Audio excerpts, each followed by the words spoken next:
A gente chegou agora no capítulo 9 de Romanos, já passamos da metade do livro. Pode passar o slide, Vitor. E eu vou estar usando o slide nessa aula para ficar mais fácil da gente visualizar algumas coisas. E depois eu mando esses slides no grupo também para quem quiser fazer uma revisão, até porque eu vou colocar vários versículos. E a gente vai começar o capítulo 9 de Romanos, mas primeiro tem duas coisas que eu gostaria de estar fazendo para antes da gente estar entrando nessa parte. A primeira é fazer uma revisão um pouco de como que funciona a estrutura da carta aos Romanos, porque ela tem essa estrutura aqui em que a gente vai desenvolvendo alguns argumentos de Paulo. E outra coisa que eu queria fazer é dedicar essa aula especialmente a contextualizar, introduzir o que a gente vai estar estudando nos capítulos 9 ao 11, porque eles são uma seção um pouco diferente do resto do livro, a gente vai entender o porquê. Então, lá no capítulo 1, a gente começou estudando sobre a condenação. A condenação, esse tema da condenação, Paulo ele vai desenvolver lá desde o capítulo 1 até o capítulo 3. Ele começa ali no capítulo 1 falando que os gentios eles estão condenados. Ele faz como uma espécie de julgamento, né? Ele prova por que os gentios eles estão sob a condenação. Ele traz uma lista de pecados. Eles falam que os gentios eles estão sujeitos à idolatria, a diversas coisas. Ele cita um monte de coisa lá, imoralidade, mais um monte de pecados que os gentios estão sujeitos. No capítulo 2, ele já começa a focar mais nos judeus em si. Então, ele mostra por que os judeus também estão condenados, apesar deles serem considerados povo de Deus e terem a lei de Deus. E no capítulo 3, ele vai concluir esse pensamento dizendo que todos pecaram e todos precisam da glória de Deus, todos carecem da glória de Deus. Então, ao longo desses 3 primeiros capítulos, é isso que Paulo desenvolve, o tema da condenação. Todos estão condenados. No capítulo 3 ao 5, Paulo ele já vai tratar mais do tema da justificação. E em seguida, lá no 6 ao 7, ele vai falar sobre a santificação. E depois no capítulo 8, sobre a glorificação. Então, esses primeiros 8 capítulos de Romanos, a gente vê uma exposição doutrinária de Paulo acerca do assunto da salvação. Agora, já mais para frente, nessa carta, na segunda metade, que é do capítulo 9 em diante, a gente já vai ver uma questão mais prática. Então, Paulo, a partir daqui, ele vai mostrar umas aplicações práticas para a gente a respeito dessa doutrina que ele está expondo. Só que esses capítulos que a gente vai começar a estudar agora, do capítulo 9 ao capítulo 11 em especial, eles são uma seção um pouco distinta do resto da carta. Como assim? É muito interessante que se a gente ler a carta de Romanos inteira, do capítulo 1 até o capítulo 8, e depois pular lá para o capítulo 12 e continuar, a gente não vai sentir falta de nada, porque ela continua nesse sentido. Os capítulos 12 em diante, eles continuam o desenvolvimento que Paulo tem feito até o 8º capítulo. Só que também, se a gente pega o capítulo 9 até o capítulo 11 e lê ele separado do resto da carta, a gente também consegue entender exatamente o que Paulo quer transmitir. Então, essa seção do texto ela é autossuficiente para a gente entender o argumento que Paulo está construindo. Mas, mesmo assim, mesmo que se fosse como uma carta distinta, uma carta separada, ela foi colocada aqui no meio de Romanos. Paulo ele faz esse argumento no meio de Romanos, porque ele acha que o que ele vai desenvolver aqui é importante antes de estar, de fato, aplicando essa doutrina que ele explicou. Então, a gente vai entender o que é esse assunto que Paulo explica nesses 3 capítulos e por que isso é tão importante. E aí, depois disso, lá no capítulo 15 em diante, ele só vai fazer a conclusão da carta. Pode passar, Vitor. Então, o foco nesses 3 capítulos, do capítulo 9 ao capítulo 11, basicamente vai ser sobre Israel e as promessas e como isso se relaciona com a salvação baseada na fé. Como é que Israel se encaixa nesse contexto final do plano da salvação de Deus, agora que o Messias veio e que, segundo Paulo tem proposto nos primeiros 8 capítulos, a salvação agora é para todos, é gratuita, é acessível a todos. Então, como é que Israel ela se encaixa nesse contexto? Como é que fica, apesar de tudo aquilo que ela passou, por que agora a salvação é igual para todos? Como é que Israel se encaixa nesse contexto agora? Também vai falar sobre alguns aspectos importantes da justiça e da soberania de Deus, que vão também explicar esse argumento que Paulo está construindo.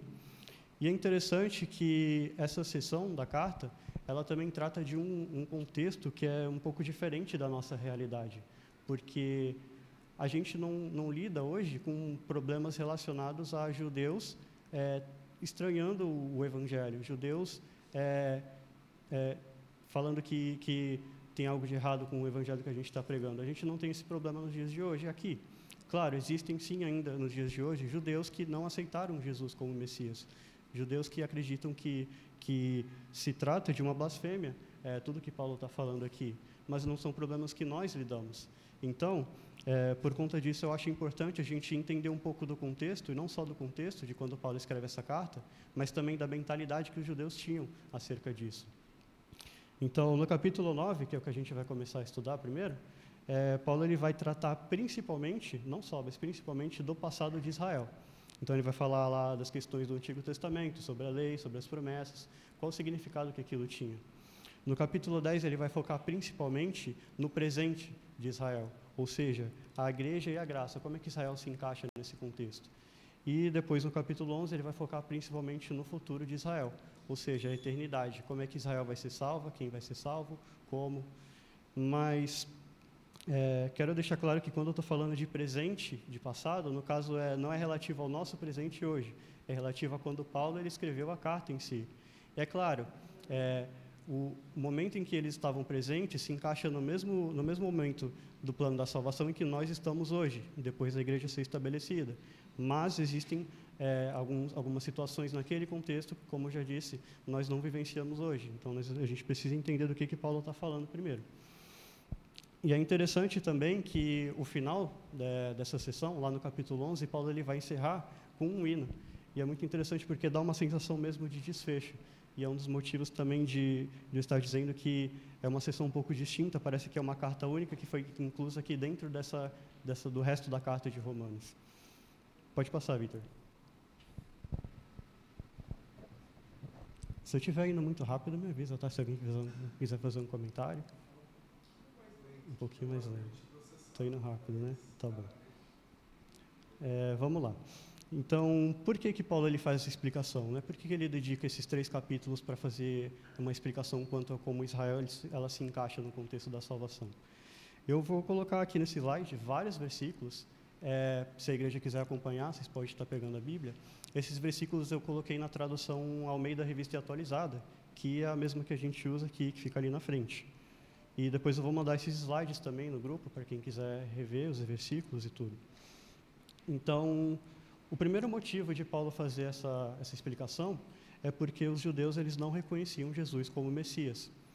E isso causa um grande problema, isso causa muitos conflitos entre o cristianismo e o judaísmo. Lá em Salmos 2 vai dizer o seguinte: Eu, porém, constituí o meu rei sobre o meu santo monte Sião, como vara de ferro as regerás e as despedaçarás como um vaso de oleiro. E lá em Isaías 2 vai dizer o seguinte: Ele julgará entre os povos e corrigirá muitas nações. Estas converterão as suas espadas em reles de arados e suas lanças em podadeiras. Uma nação não levantará espada contra outra nação, nem aprenderão mais a guerra. Então, esses 2 versículos, eles refletem, né, qual era a expectativa dos judeus em relação ao Messias. Porque, na verdade, o que eles estavam esperando, que seria o Messias, seria um líder militar. Seria alguém que levaria eles a uma vitória, no sentido em que ele construiria um maior império na Terra. Um império que se sobrepujaria todos os outros e que seria eterno. Era dessa forma que eles entendiam as Escrituras. E esse foi um primeiro erro deles. Foi a forma como eles entenderam o Messias e, por conta disso, foi que eles rejeitaram o Messias. Pode passar, Vitor. E um dos problemas disso é que eles ignoraram também algumas questões algumas profecias acerca da humildade de Jesus, né? Olha a descrição que Isaías faz lá no capítulo 53. Porque foi subindo como renovo perante ele e como raiz de uma terra seca. Não tinha aparência, nem formosura, olhámo-lo, nenhuma beleza havia que nos agradasse. Era desprezado e o mais rejeitado entre os homens.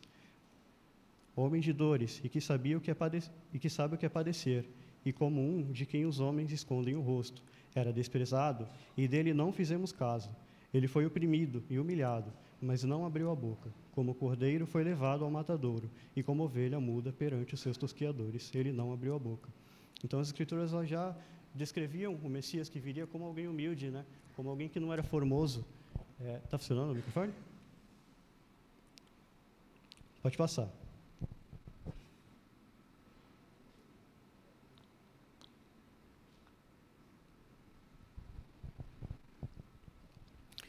E o segundo motivo pelo qual Paulo faz essa explicação é que os judeus entendiam que algumas promessas de Deus não tinham sido cumpridas. E claro que isso decorre também deles não terem acreditado que Jesus era o Messias. Lá existia uma crença de que eles ainda iam receber uma terra de Deus, né? A terra que Deus tinha prometido para eles. Eles acreditavam que eles ainda iam receber essa terra. Só que lá em Neemias 9 vai dizer o seguinte: Tu és o Senhor, o Deus que elegeste Abraão, e o tiraste de Ur dos caldeus, e lhe puseste por nome Abraão. Achaste o seu coração fiel perante ti, e com ele fizeste aliança, para dares à sua descendência a terra dos cananeus, dos heteus, dos amorreus, dos ferezeus, dos jebuseus e dos girgazeus, e cumpristes as tuas promessas, porquanto é justo. Então Deus ele já cumpriu sim a sua promessa, ele já entregou uma terra para aquele povo, e portanto ele não devia nada, nenhuma terra àquele povo. Então as promessas de Deus elas já tinham se cumprido sim nesse quesito. Pode passar, Vitor. Então a gente percebe que existe sim alguns conflitos entre a concepção judaica e esse cristianismo que Paulo está pregando, né? E essa exposição doutrinária que Paulo faz ao longo dos primeiros 8 capítulos, então elas vão causar diversos estranhamentos para os judeus. E a gente vai recapitular um pouco, a gente vai voltar lá desde o primeiro capítulo para ver quais são esses estranhamentos. E por conta disso, os judeus eles acreditam que Paulo ele é desleal à sua nação, que ele traiu não só a nação de Israel, mas as leis sagradas de Deus, né? Eles entendem dessa forma, eles fazem suas acusações contra Paulo. Então, por conta disso é que eles não querem aceitar esse evangelho que Paulo está pregando. E a partir das coisas que Paulo expõe, eles vão entender que se o que Paulo está falando é verdade, então Deus rejeitou Israel e não faz diferença ser povo de Deus. E é aí que começam esses conflitos entre os judeus e o cristianismo, de fato. Pode passar, Vitor. Alguém quer fazer um comentário até aqui?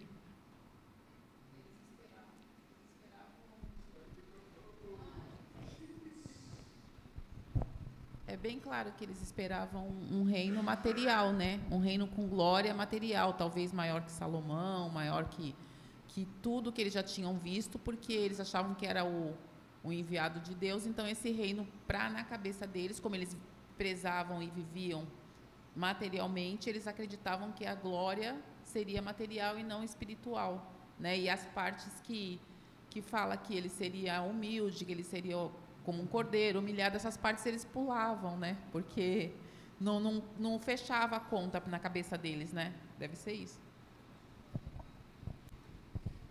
Bom, então, agora a gente vai voltar um pouco lá, desde o primeiro capítulo de Romanos, vamos explorar um pouco até o capítulo 8, só que são versículos que a gente já leu, claro, mas o interessante agora é a gente ler esses versículos pensando na mentalidade dos judeus em relação a isso, pensando em como é que eles receberam aquilo, como é que eles receberiam e quais conflitos isso causariam para eles. Então, lá em Romanos 1 ao 3, a gente viu que fala especialmente sobre a condenação, né? E no capítulo 3, Paulo ele diz o seguinte: que se conclui? Temos nós qualquer vantagem? Não, de forma nenhuma, pois já temos demonstrado que todos, tanto judeus como gregos, estão debaixo do pecado. Como está escrito: não há justo nenhum sequer, não há quem entenda, não há quem busque a Deus. Todos se extraviaram, a uma se fizeram inúteis, não há quem faça o bem, e não há nenhum sequer. Ou seja, imagina um judeu ali lendo isso aqui e entendendo que Paulo está falando o seguinte, que ser povo de Deus não significa nada. Porque Paulo lá no capítulo 1, o que ele fala? Ele fala que os gentios eles estão condenados, e ele lista uma quantidade enorme de pecados. Ele fala que os gentios eles são imorais e idólatras, e aí chega no capítulo 3 aqui, ele basicamente pega o judeu e coloca no mesmo barco do pecado que o gentio. Ou seja, ele tá colocando o judeu no mesmo barco do pecado que os idólatras. Imagina o impacto que o judeu ele tem recebendo essa mensagem, né? E claro que a gente vai continuar vendo os versículos aqui, diversas coisas que a gente vai ver. Paulo ele até já tratou sobre no decorrer dos versículos também, mas a gente vai continuar vendo aqui nessa perspectiva para ver por que Paulo está fazendo essa exposição agora. Pode passar, Vitor. É engraçada essa expectativa que o povo judeu cria, e a gente aplicando, né, trazendo o exemplo para os nossos dias, é como como se a gente estivesse em afogamento e Deus jogasse uma boia, mas você quer um barco. é Deus quem sabe daquilo que você precisa, né? Então, os judeus já tinham passado por todo esse caminho de expectativas que não foram superadas, e realmente eles esperavam um líder militar, alguém muito rico, e, na realidade, Jesus entrou em Jerusalém em cima de um jumento. Então, assim, os planos de Deus até hoje permanecem sendo do jeito que Ele quer nas nossas vidas, né? Às vezes a gente espera coisas grandes ao nosso ver, mas, na realidade, Deus só quer nos salvar. Então, para a gente que está em forma de afogamento, tanto a boia quanto o barco, ela vai nos salvar, né? Só que o pecador exigir a forma com que ele quer que aconteçam as coisas é um grande erro, né? É Deus quem sabe, e eu acredito que Ele cuida da gente, e inclusive seja a boia ou o barco, é a forma dele trabalhar nas nossas vidas. Então, assim, espere de Deus sem criar muita expectativa, porque Ele é excepcional em ir na nossa contramão e nos surpreender.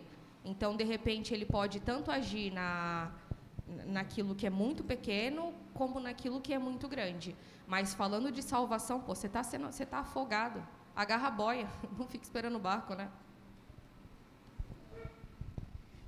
Ou então, continuando, lá no capítulo 2, Paulo vai dizer o seguinte: porque não é judeu quem o é apenas exteriormente, nem é circuncisão a que é somente carne. Porém, judeu é aquele que o é interiormente, e circuncisão a que é do coração, no espírito, não segundo a letra, e cujo louvor não procede de homens, mas de Deus. Então, nesse capítulo aqui, Paulo ele faz um comentário que vai... Alguém quer fazer um comentário? Ah, tá, que você levantou o microfone. Paulo ele faz aqui um comentário que vai completamente contra a concepção que os judeus tinham, né? Porque o que a circuncisão representava para eles? Era um sinal físico e irrevogável de que eles eram o povo de Deus. Então, era algo muito importante para eles, era a forma deles se mostrarem como o povo de Deus. E eles se orgulhavam muito disso, porque era o que distinguia eles do resto do mundo. Era assim que eles se identificavam como o povo de Deus.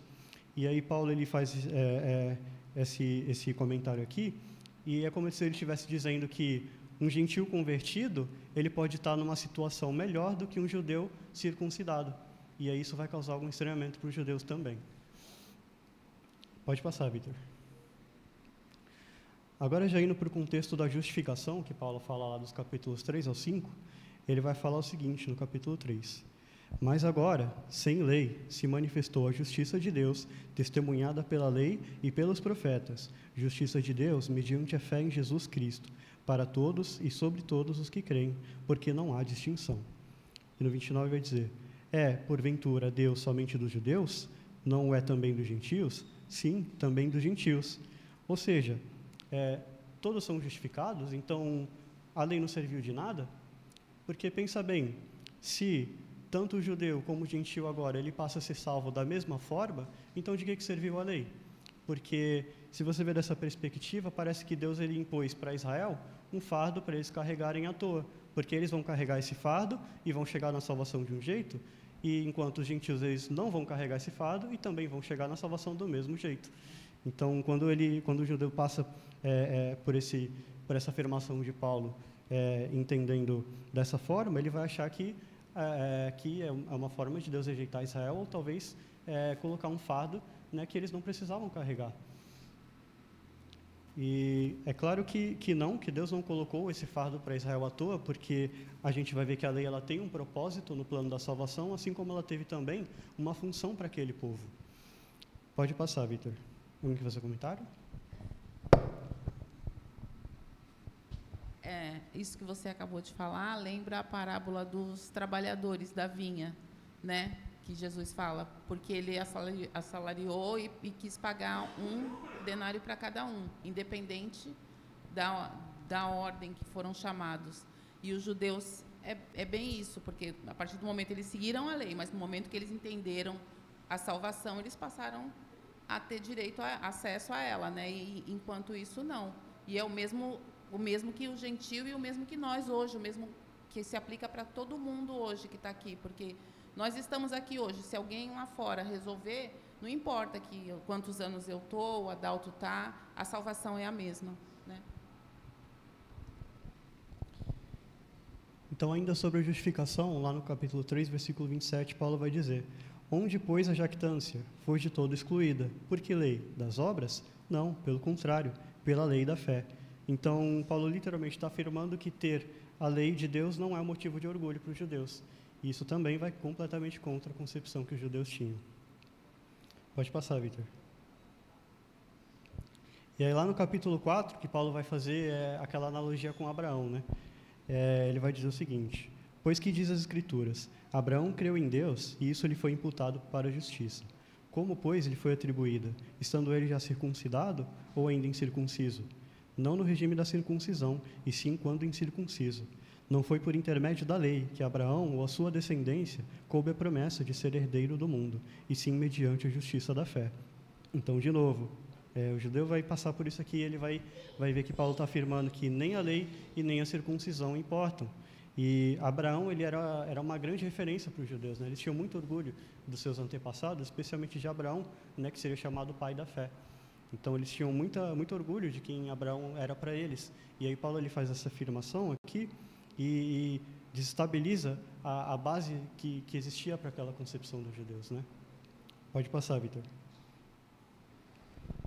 Agora, já no contexto da santificação, que Paulo fala lá nos capítulos 6 ao 7, ele vai dizer o seguinte, no capítulo 6. Assim também vós considerai-vos mortos para o pecado, mas vivos para Deus em Cristo Jesus, porque o pecado não terá domínio sobre vós, pois não estáis debaixo da lei, e sim da graça. Ou seja, Paulo está afirmando aqui que o judeu ele também estava sob o domínio do pecado. E a lei ela não serviria justamente para evitar isso. A lei ela não serviria para tornar aquele povo de Israel um povo santo, um povo exclusivo de Deus que estava longe do pecado. Não seria dessa forma que eles entenderiam. E aí Paulo ele afirma o quê? Que para ser salvo você precisa morrer para a lei. Então também vai contra o que os judeus acreditavam. E afinal a lei ela não era o que não só dava identidade para o povo de Israel como povo de Deus, mas também a forma como eles se identificavam como santos, porque lá em Levítico 19:2 vai dizer: fala a toda a congregação dos filhos de Israel e diz-lhes: santos sereis, porque eu, Senhor, vosso Deus, sou santo. Então, baseado nisso, eles se identificavam como santos por conta de terem a lei de Deus. E Paulo vai fazer uma afirmação também que vai causar um estranhamento para eles. Pode passar, Vitor. E para terminar, lá no capítulo 8, que já vai falar sobre o assunto da glorificação, né? Paulo vai escrever o seguinte: pois todos os que são guiados pelo Espírito de Deus são filhos de Deus. O próprio Espírito testifica com o nosso Espírito que somos filhos de Deus. Ora, se somos filhos, somos também herdeiros, herdeiros de Deus e co-herdeiros com Cristo. E se com Ele sofremos, também com Ele seremos glorificados. Ou seja, Paulo está afirmando agora que a adoção e o herdar não é algo exclusivo dos judeus. É algo que é também acessível para todos, para os gentios inclusive. Ou seja, apesar de todo aquele contexto histórico que os judeus passaram, agora os gentios também são chamados filhos de Deus, apesar de tudo, toda aquela história que os judeus vivenciaram. Pode passar, Vitor. Alguém quer fazer um comentário? Até aqui.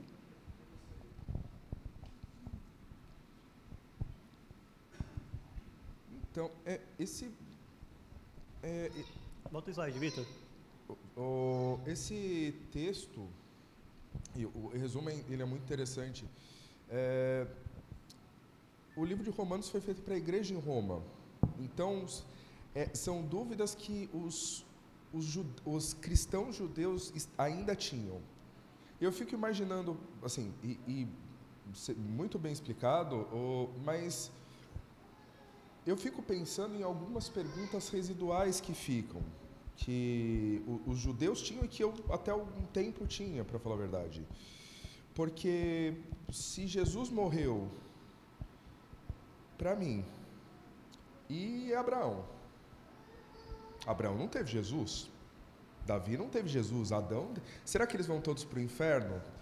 E parte, assim, existe um legado histórico, sim, a lei ela vem de Deus, e daí vem uma dificuldade, mas a lei do Senhor é perfeita e restaura a alma, a lei do Senhor não passa, a palavra do Senhor não passa.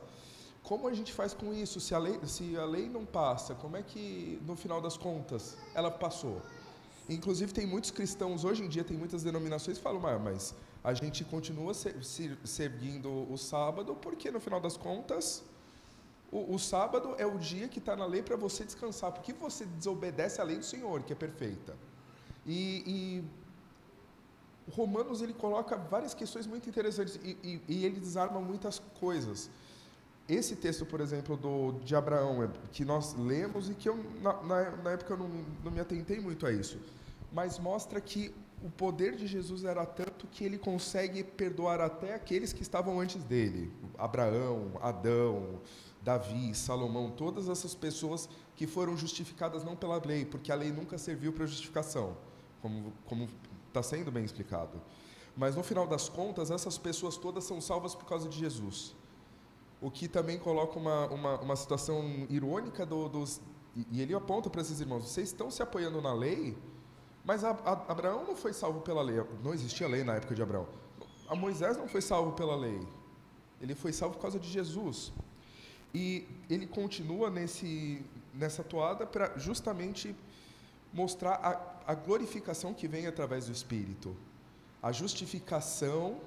E é interessante ele usar o conceito de justificação, porque foi falado nesses 3 últimos capítulos sobre justificação. Justificação é o processo de você ser o pecador e você receber justiça mesmo sem merecer, você receber pureza mesmo sem merecer. Abraão foi justificado assim como eu sou justificado hoje. É o mesmo processo, é o mesmo poder que Jesus tem, que nos leva à glorificação através do Espírito de Deus, mostrando que o trabalho, no final das contas, a gente vive, inclusive, hoje em dia, se você estudar bastante, você passa numa faculdade, você vai receber bom. Nós acreditamos e temos o fundamento na consequência. Se eu planto, eu colho. E a gente vê justamente que no aspecto espiritual a gente não colhe o que a gente planta, e graças a Deus por causa disso. Porque se eu fosse plantar o que eu plantei, se eu fosse colher o que eu plantei, eu iria para o inferno. E daí termina, e você fez um resumo, eu também vou pegar um tempinho do resumo. A glorificação é um processo extremamente importante, porque quando eu olho para a minha vida e eu sou desgraçado por natureza, eu sou glorificado não pela minha excelência, mas pelo Espírito do Senhor. É extraordinário isso, porque eu posso morrer hoje, mas será que eu não pequei nenhuma vez? Não é esse o escopo, o meu medo não é se eu pequei, eu pequei e não perdão, agora eu vou para o inferno. Você é glorificado, existe um processo de santificação e de justificação que é maior do que o próprio, da minha própria incompetência. Isso é animador para nós e para os judeus também, para eles perceberem que no final das contas, e hoje em dia, convenhamos, o maior paganismo da igreja, e eu falo não da congregação, mas da igreja, o cristianismo em si, o problema é o processo, esse fetiche pelo judaísmo. As pessoas amam o judaísmo, as pessoas querem voltar porque é bonito, porque as festas são bonitas, elas são elegantes. Então, Paulo escreveu para os cristãos lá, mas eu acho que tem muita coisa que a gente precisa pensar seriamente sobre isso. E parabéns, é bom ter um resumo, a gente digerir. Eu estou indo meio rápido também, né? Pode passar, Vitor. Então, basicamente as conclusões que a gente chega, né, até aqui.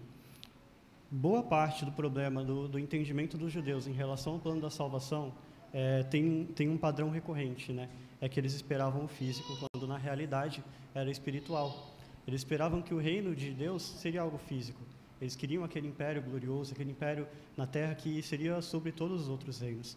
Mas, na verdade, a gente sabe que o reino de Deus ele é espiritual.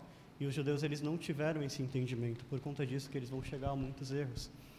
E então Paulo, através desses 3 capítulos, ele vai fazer um argumento essencial para a gente entender, para a gente continuar estudando o livro de Romanos, que é: a verdadeira Israel não é física, ela é espiritual. É isso que Paulo vai dizer no capítulo 11, se eu não me engano, no final do capítulo 9 também ele menciona isso. E sem esse entendimento, sem a gente entender que o reino de Deus ele é espiritual, sem a gente entender toda essa construção que Paulo vai fazer, os judeus eles poderiam chegar em 2 conclusões. Ou Deus é injusto e infiel, porque ele não cumpriu suas promessas, porque ele abandonou Israel, e é claro que isso não faz sentido para os judeus, então eles não vão optar por essa conclusão. Ou a segunda conclusão é que Jesus não é o Messias, e foi essa a conclusão que eles chegaram, por não entender o plano da salvação de fato. Então, por isso que esse argumento que Paulo vai construir ao longo desses 3 capítulos é tão importante, por isso que ele dedicou esses 3 capítulos da carta a fazer essa explicação, a fazer essa exposição a respeito da situação dos judeus em relação ao plano da salvação. Então, não é uma defesa pessoal de Paulo, desses 3 capítulos, né? É uma defesa do Evangelho como um todo. E também é um apelo de Paulo, por amor, a gente vai ver que é um apelo mesmo, porque o desejo dele é que a nação dele seja salva, porque ele realmente ama a nação dele, ele quer que todos sejam salvos. Então, Paulo ele vai fazer, né, essa construção aqui a partir desse desejo. Pode passar.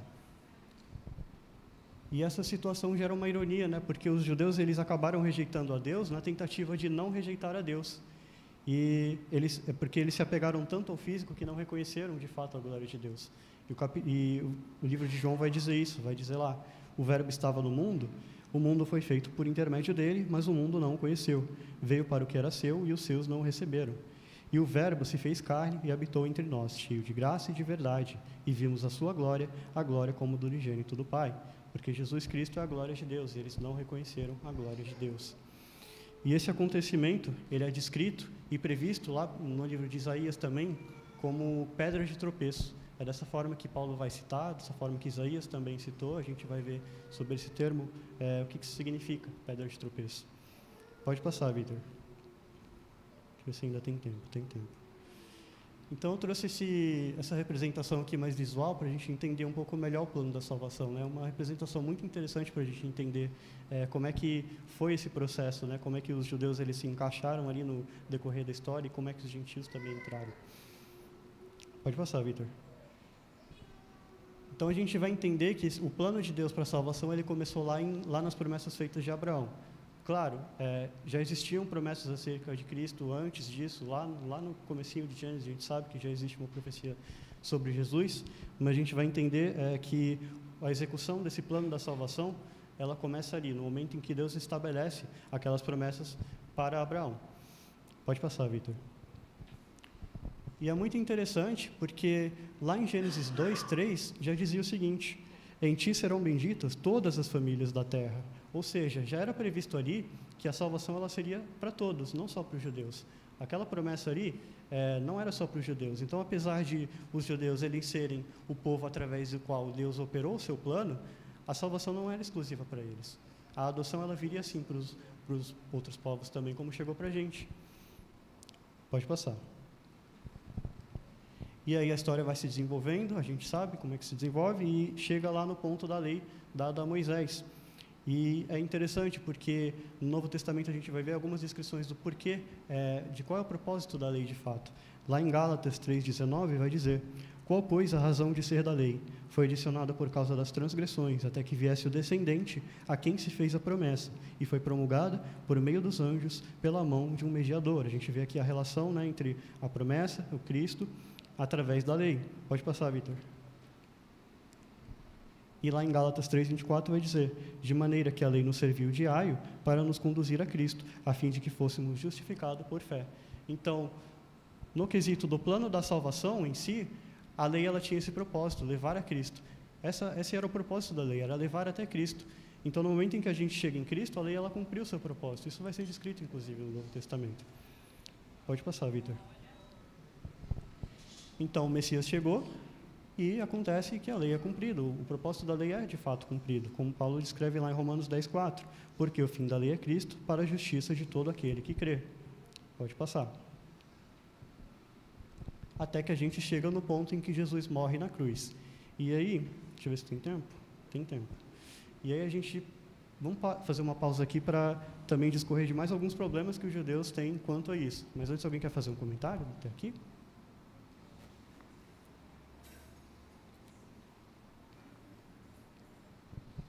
Então vamos lá, pode passar, Vitor. O problema é, os judeus eles não associaram a morte de Jesus ao sacrifício, à expiação. Lá em Romanos 3:25 vai dizer, a quem Deus propôs no seu sangue como propiciação, mediante a fé, para manifestar a sua justiça, por ter Deus, na sua tolerância, deixado impunes os pecados anteriormente cometidos, tendo em vista a manifestação da sua justiça no tempo presente, para ele mesmo ser justo e justificador daquele que tem fé em Jesus. E lá em João 1:29 vai dizer, No dia seguinte, viu João a Jesus, que vinha para ele, e disse: Eis o Cordeiro de Deus, que tira o pecado do mundo. Então, a gente sabe que os judeus eles já tinham o entendimento do que significava expiação, do que significava propiciação, sacrifício. Eles sabiam qual era o propósito, que era perdoar os pecados. Só que eles não conseguiram associar isso à morte de Jesus.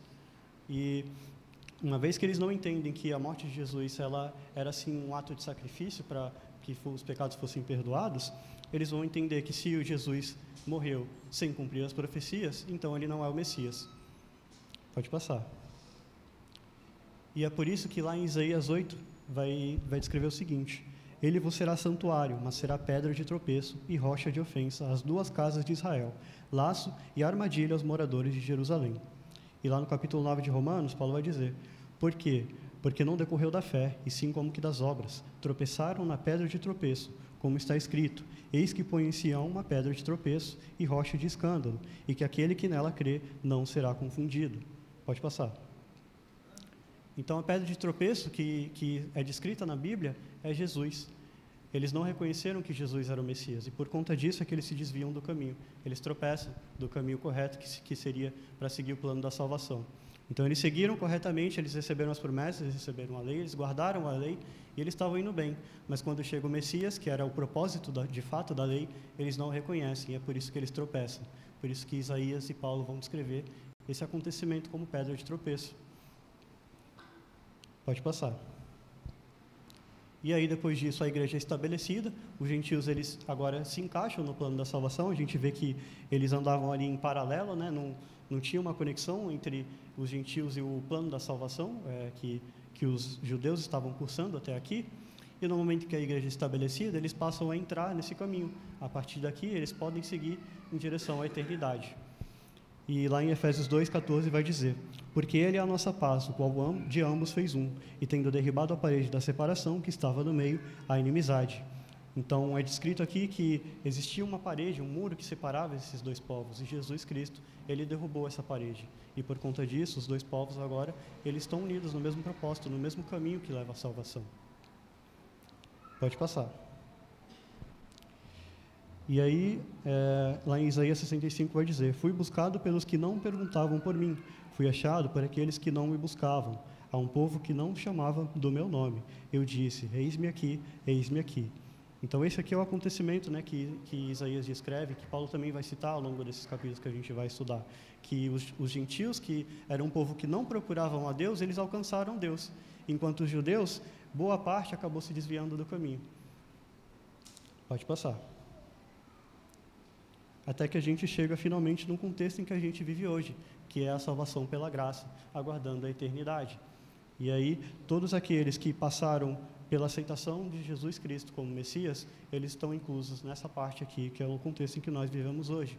E os judeus, por mais que alguns tenham se desviado, e existam ainda hoje aqueles que não aceitam Jesus Cristo como Messias, no momento em que eles entenderem que Jesus Cristo é o Messias e aceitarem, e aí sim que eles voltam para o caminho certo, que sempre foi o plano de Deus de fato.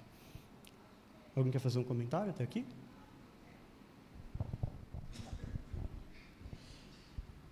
Eu tento trabalhar na minha mente a finalização da lei usando a própria lei, porque a lei ela começava assim: você tenta, você erra.